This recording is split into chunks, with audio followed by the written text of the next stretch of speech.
City India news channel हक की आवाज। पैराडाइज फंक्शन पैलेस महबूब नगर। मुल्क में लोकसभा इंतखाबात के चौथे मरहले के हिस्से के तौर पर तेलंगाना रियासत में जारिया माह की 13 तारीख को लोकसभा इंतखाबात अमल में आए। वहीं हल्का महबूब नगर के पार्लिमानी इंतखाबात में इस्तेमाल हुए EVM मशीनों को पालामोर यूनिवर्सिटी में महफूज कर दिया है।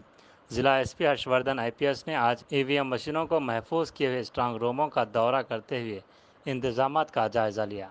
ज़िला SP ने हिदायत दी कि स्ट्रांग रूमों की 24 घंटे 3 दर्जे सिक्योरिटी चौकसी इख्तियार रखें और CC कैमरों की निगरानी बाकायदा करने की हिदायत दी।